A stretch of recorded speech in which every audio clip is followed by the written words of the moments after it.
नमस्कार दोस्तों, आज है 4 जुलाई 2025 और आज मैं आपको एक अकाउंटेंट होने की हैसियत से कुछ ऐसी बातें बताना चाहता हूँ जो कि गलतियाँ हैं और वो मेरे अपने क्लाइंट करते हैं। जैसे मैंने जहाँ जहाँ का अकाउंट्स ले रखा है उन लोगों ने जो गलतियाँ कर रखी हैं या अभी भी कर रहे हैं, हालांकि मैंने 2-3 जनों को समझाया भी है, लेकिन फिर भी समझते नहीं है। सरकार को या बैंक्स को बिना मतलब का ब्याज दे रहे हैं अपनी पॉकेट मनी से, है ना, अपनी मेहनत की कमाई से।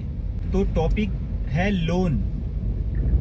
जिन लोगों के अपने घर हैं उनको भी हाउसिंग लोन चाहिए, अपने घर में रहते हुए भी उनको अलग से लोन चाहिए कि उनको घर बनाना है, ठीक है। और जो लोग किराए पे रह रहे हैं उनको भी अपने घर बनाने के लिए लोन चाहिए। तो इसमें कुछ गहराइयां हैं, वो आपको बता दूं, आप समझना उस चीज को। सबसे पहले जो लोग किराए पे रह रहे हैं वो लोग लोन लेना चाहते हैं और उससे घर लेना चाहते हैं लोन लेके बैंक से। उदाहरण के लिए मान लो कि मैं अपना ही उदाहरण देता हूं आपको, ठीक है। मैं किराए पे रहता हूं और मेरा किराया है वो है 8,000, ठीक है।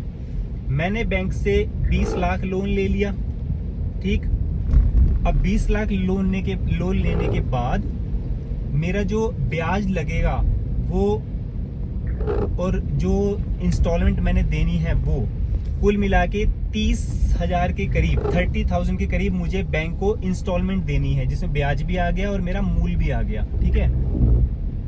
दूसरी तरफ मैं किराए पे रह रहा हूँ, 8,000 महीना देता हूँ। मैं बैंक को करीब 10-11 हजार पे ब्याज भी दूं और इंस्टॉलमेंट भी दूं, और जब घर बनेगा या घर जब तक तैयार होगा, घर बनाने वाली बात ऐसे तो है नहीं कि 24 घंटे में तैयार हो जाएगा। घर बनाने के लिए भी आपको 3 महीने, 4 महीने, 6 महीने या साल तो लग ही जाएगा, है ना। तो बैंक को ब्याज क्यों देना? आप जितना किराया दे रहे हैं उसके अलावा जब आप घर ले लेते हैं तो क्या होता है, आपका किराया बंद हो जाता है घर लेने के बाद, ठीक है। 8,000 वो बचे, और जब मैं घर में शिफ्ट कर जाऊंगा तो इंस्टॉलमेंट तो फिर भी देनी पड़ेगी, क्योंकि वो लोन जो है आप 1-2 साल में तो खत्म कर ही नहीं सकते। उसके लिए 15 साल, 10 साल, 20 साल ऐसे लग जाएंगे, 100% गारंटी है। इतने सालों तक आप बैंक को मूल भी दोगे, ब्याज भी दोगे, बस फर्क इतना ही है कि आपका 8,000 किराया नहीं होगा, आप अपने घर में रह रहे होंगे।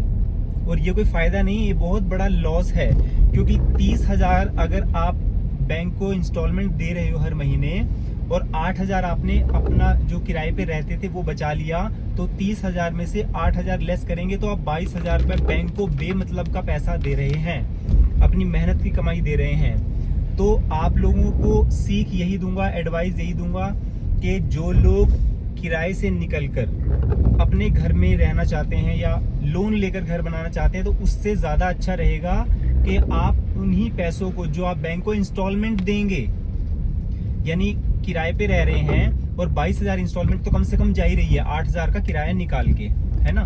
तो 22,000 रुपया आप हर महीने अपने बैंक में जोड़ लो, ठीक है। बैंक में जोड़ लो, म्यूचुअल फंड में लगा दो, लेकिन बैंक से लोन ना लो, ठीक है। ये हो गया लोन। और दूसरा हो गया सीसी लिमिट, ओडी लिमिट।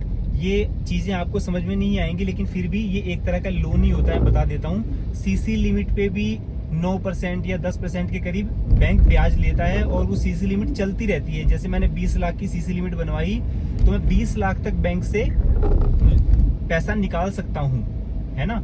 वो होती है सीसी लिमिट, और ये सीसी लिमिट चलती रहती है, बंद नहीं होती। इसमें भी आप बैंक को जो है एक्स्ट्रा ब्याज, अतिरिक्त इंटरेस्ट जो देते ही रहते हैं जब तक आप सीसी लिमिट यूज करेंगे तब तक।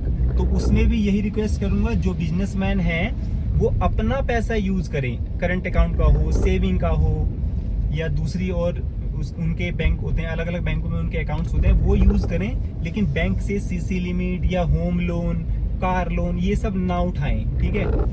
क्योंकि मैंने भी कार लोन लिया था तो मैं बहुत पछताया था। मैंने बैंक को 1,40,000 रुपया तो ब्याज दिया है। तो आप सोच लो कि 1,40,000 रुपया बहुत बड़ी रकम होती है ना।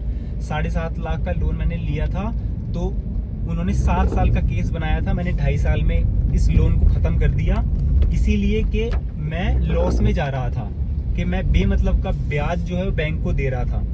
तो आज का व्लॉग सिर्फ यही था कि आपको लोन से बचाना है, कि आप लोन ना उठाएं, अपनी मेहनत का कमाएं, उसे जोड़ें, और जब वो जुड़ जाए तब आप घर खरीद सकते हैं अपनी मेहनत से, है ना।